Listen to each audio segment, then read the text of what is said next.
تفضل سيدي مهدي. Salam alaikum, marhaba bikoum nas kol. Donc aujourd'hui, le thème de notre hebdo énergie positive sera concept des bâtiments zéro énergie. Donc principalement via l'intégration des énergies renouvelables pour atteindre cet objectif. Donc on va présenter un aperçu sur la consommation énergétique du secteur bâtiment, sa contribution de la contribution déterminée au niveau national, donc le concept des bâtiments zéro énergie. Donc on va voir par la suite les principes fondamentaux de la conception bâtiment à zéro énergie. Donc on va voir les types des énergies renouvelables qui peuvent être intégrées dans un bâtiment. Donc on va citer quelques exemples et voir quelques applications pratiques. Donc par la suite, on va voir la stratégie d'intégration des énergies renouvelables, la gestion intelligente. Donc on va voir les défis existants et les solutions envisagées. Par la suite, on va voir les perspectives futures pour ces concepts de bâtiments à zéro énergie. Donc, comme vous savez tous, donc, la situation énergétique de la Tunisie est déficitaire. Nous avons donc un déficit énergétique. Les taux de dépendance ne cessent d'accroître donc de plus en plus. Donc, on va nous focaliser sur le secteur bâtiment. Le secteur bâtiment présente la part des Lyon en termes de consommation d'énergie finale, avec 36% de pourcentage. Donc, l'électricité présente 50% de la consommation d'électricité, de la consommation d'énergie du secteur bâtiment, si on ne compte pas la biomasse. Donc, le secteur bâtiment, étant donné qu'il est le premier consommateur, donc il doit être le premier type secteur à travailler pour atteindre les objectifs de la contribution déterminée au niveau national. Donc, la part du secteur énergie pour atteindre nos objectifs de réduction de l'intensité carbone d'ici 2030, 45%. La part du secteur énergie est de l'ordre de 73%, dont des tiers seront consacrés, seront atteints à travers l'efficacité énergétique et un tiers par les énergies renouvelables. Donc, pour atteindre ces objectifs, donc de réduction des émissions, la part de participation du secteur bâtiment est de l'ordre de 56%. Donc, d'ici, on voit l'importance du secteur bâtiment, pourquoi on doit bien travailler sur le secteur bâtiment. On voit sa part de consommation, sa part dans l'atteinte des objectifs des émissions, de réduction des émissions. Donc, qu'est-ce qu'on veut dire par un bâtiment zéro énergie? Tout simplement, un bâtiment zéro énergie, c'est un bâtiment dont sa consommation énergétique égale à sa production d'énergie. C'est-à-dire, il consomme autant qu'il produit. Donc, nous avons d'autres concepts. Il y a le bâtiment quasi zéro énergie, nous avons le bâtiment zéro énergie, et nous avons le bâtiment énergie positive, dont la production dépasse ce besoin énergétique. Principalement, pour atteindre un bâtiment zéro énergie, on doit travailler principalement sur 3 axes. Avant de passer à l'intégration des énergies renouvelables pour couvrir le besoin, on doit travailler sur l'efficacité énergétique des bâtiments. Ce qui veut dire qu'on doit travailler principalement sur l'enveloppe du bâtiment, ce qu'on appelle la partie passive du bâtiment, et on doit travailler sur l'amélioration des performances énergétiques des équipements techniques des bâtiments. Par la suite, on doit couvrir le besoin énergétique total par des sources d'énergie renouvelable. Ces 2 composants doivent être accompagnés à une composante très importante, c'est la gestion intelligente. Donc, sans gestion intelligente, sans efficacité énergétique, sans énergie renouvelable, on ne peut pas atteindre. Donc, c'est un tout qui doit englober ces 3 principaux piliers. Donc, on va voir en premier lieu les principes fondamentaux de la conception, c'est-à-dire on va voir qu'est-ce qu'on peut faire pour l'enveloppe des bâtiments et pour les équipements. Donc, pour l'enveloppe des bâtiments, on doit travailler à l'amélioration de performance énergétique de la structure des bâtiments.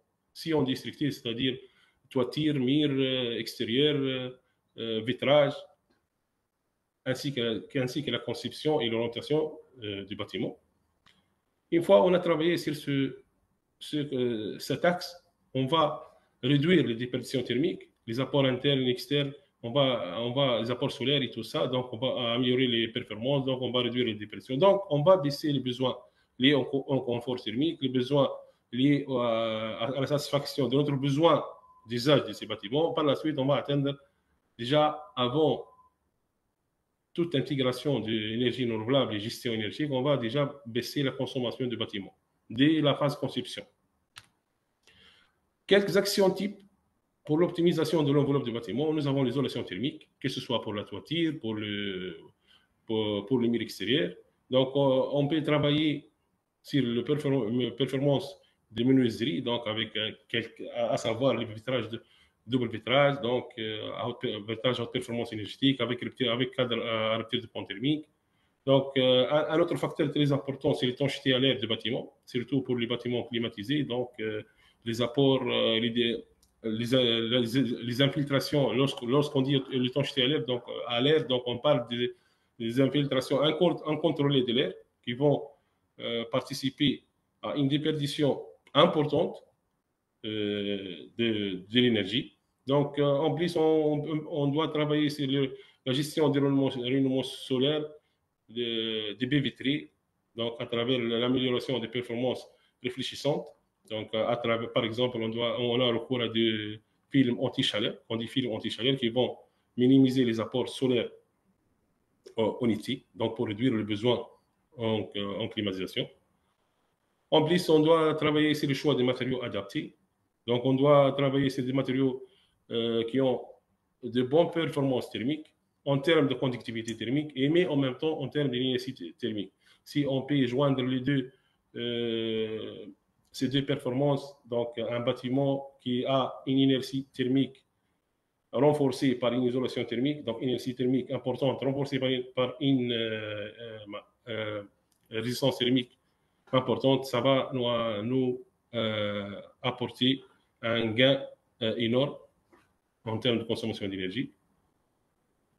Et en termes de conception du bâtiment, donc on doit optimiser la forme du bâtiment, on doit tendre vers un bâtiment compact le plus possible, donc on doit bien choisir l'orientation du bâtiment en fonction de courses de solaire, en fonction de zones, surtout en ce qui concerne la façade principale. Donc tout dépend de la zone là où on est. Par exemple, dans les zones à climat chaud, donc on doit optimiser la façade principale de telle sorte à éviter les orientations défavorables telles que l'est-ouest, plus ou moins 45 degrés. On doit utiliser des brises soleil pour réduire l'impact des apports solaires en été. Pour des zones, dans les zones, par exemple, à climat froid, donc il vaut mieux d'orienter la façade principale vers le sud pour bénéficier des apports solaires en hiver. Donc, il y a d'autres concepts à travers l'intégration de végétation des arbres canodiques, à travers l'intégration de principes de conception ancestrale, donc favorisant la ventilation naturelle en bénéficiant du principe de stratification thermique. Donc, il y a pas mal des process, des actions qu'on peut faire en termes d'optimisation de la forme et de l'orientation des bâtiments. Donc, en termes d'optimisation de l'enveloppe, le deuxième axe important, c'est l'amélioration de l'efficacité énergétique des équipements, c'est-à-dire on doit opter vers des équipements à haute performance énergétique à travers le choix des équipements à basse consommation. Cela peut être vérifié, par exemple, pour le système de climatisation, les équipements électroménagers à travers les étiquettes énergétiques. On doit opter le maximum vers les étiquettes, vers les équipements de classe énergétique I. On doit recourir à des équipements de technologie inverteur pour la climatisation, de la technologie VRV. Donc, il y a beaucoup des actions qu'on peut faire lors de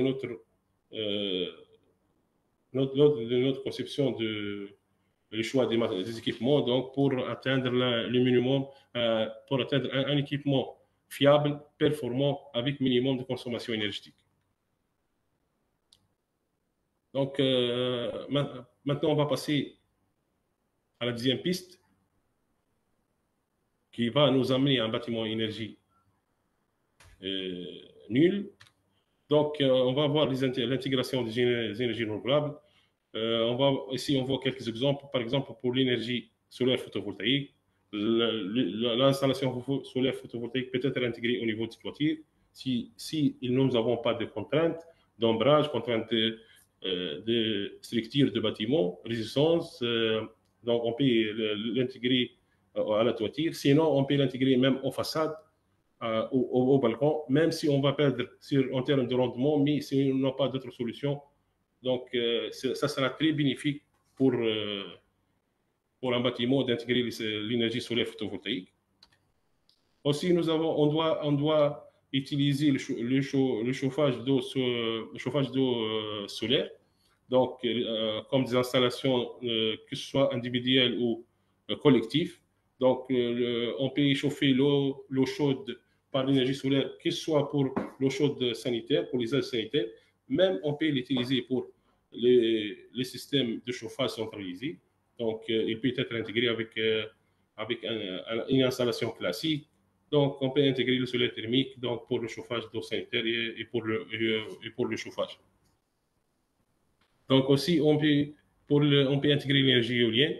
Maintenant, il y a des équipements dédiés au bâtiment. Donc, on parle des micro-turbines adaptées au bâtiment. Même il y a des micro-cogénérateurs, donc des petites tailles de puissance 20 kW. Tout ça peut être utilisé dans un bâtiment pour la production d'électricité et la production de chaleur, autre que déjà les équipements cités ici.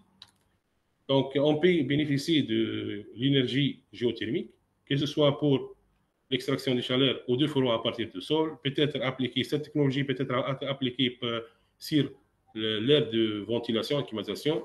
On parle ici de puits canadien ou peut-être aussi pour les pompes à chaleur. Donc, comme vous voyez, il y a un circuit d'eau qui sera intégré au sol à une profondeur bien déterminée pour en bénéficier de la température de sol, que ce soit pour le refroidissement et pour le chauffage. Généralement, la température à une profondeur de sol, ça sera normalement de l'ordre de 18 degrés. 17-18 degrés peut être bénéfique, que ce soit en été ou en hiver.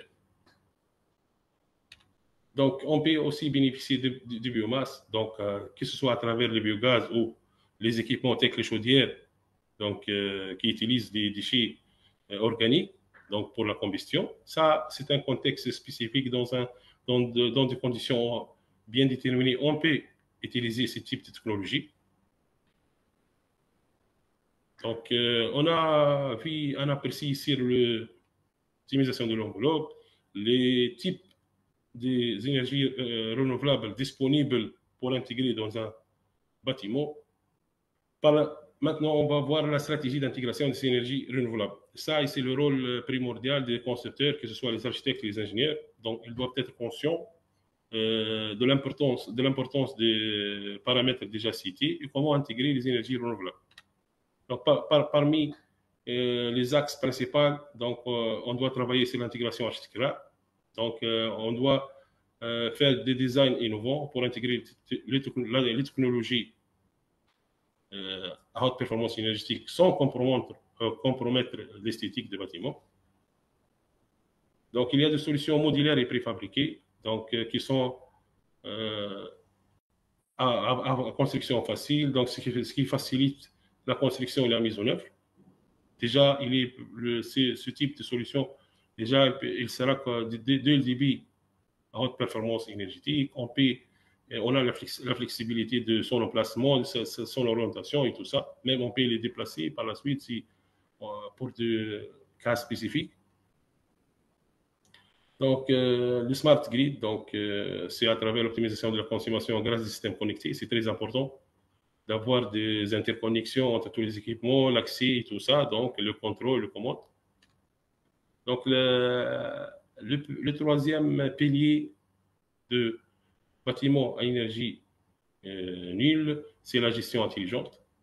Donc, à travers la mise en place de gestion que ce soit un système de gestion d'énergie simple, ou même, voire même des systèmes de gestion technique des bâtiments. Donc, ça nous donne la main d'un contrôle centralisé des installations, l'optimisation en temps réel de, des fonctionnements des équipements en fonction de climat et fonction d'occupation. Donc, le système nous donne une supervision, un contrôle sur tous les équipements du bâtiment, donc à savoir l'éclairage, contrôle, même en termes de contrôle d'accès, ventilation, pour les alarmes, pour les équipements, pour la sécurité incendie, pour le chauffage et la climatisation. Donc, c'est très bénéfique un tel type de gestion technique centralisée des bâtiments.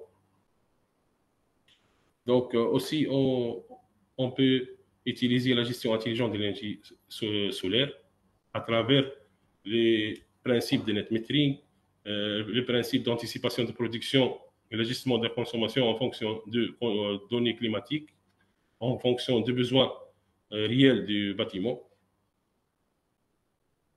Donc aussi, le comptage et le suivi énergétique en temps réel, le fait de savoir quelle est la consommation réelle de mon bâtiment et faire le suivi périodique et continu, ça va engendrer une économie sur la consommation de l'ordre de 3 à même 5%. Tout dépend de la situation. Donc, après avoir évoqué le principe de bâtiment zéro énergie, les principaux axes d'atteinte de cet objectif, on va avoir quelques défis et quelques solutions pour ces défis. Donc, peut-être quelqu'un il va poser la question, ce bâtiment performant à énergie nulle ou positive, quel est le coût initial de construction? Donc, on doit faire un compromis, on va faire une analyse technico-économique entre les investissements initiaux supplémentaires nécessaires, malgré que nous avons des retombées de toujours à long terme. Donc, on doit optimiser ça, on doit bien choisir, on doit bien hiérarchiser les actions à mettre en place. Donc, l'état actuel de réglementation est énorme, donc on doit adapter, mieux adapter les codes de construction aux nouvelles technologies. Donc, une amélioration, une mise à jour doit être accélérée, bien qu'elle est déjà là, mais on doit peut-être mieux faire. Donc, on doit travailler beaucoup sur la formation et sensibilisation, donc besoin de compétences spécifiques pour concevoir et gérer ces bâtiments, comme j'ai dit, en ce qui concerne les architectes, les ingénieurs, surtout les architectes, les ingénieurs, et tout ce qui est les industriels et tout ce qui est en liaison avec le secteur bâtiment. Donc, quelles sont les perspectives futures pour ces concepts? Donc, il s'agit d'un matériau, une technologie émergente. Matériaux, il y a donc futur pour les matériaux photovoltaïques intégrés, pour les batteries avancées, si on a besoin ou le stockage est rentable. Donc, peut-être une fois on a atteint le seuil d'énergie consommée égale à l'énergie produite, donc peut-être on peut opter vers le bâtiment à énergie positive. Ce sont des bâtiments qui produisent plus d'énergie que l'on consomme. Donc cela va engendrer le rôle de politique publique, donc à travers le renforcement des incitations fiscales, les subventions, les soutiens à l'innovation. Donc, comme conclusion, donc, on peut signaler l'importance de l'intégration harmonieuse des énergies renouvelables dans le concept des bâtiments zéro énergie. On doit encourager la recherche, l'innovation et la collaboration entre les secteurs. Donc, on doit opter vers une architecture résiliente et respectueuse à l'environnement. Donc, et merci pour votre attention.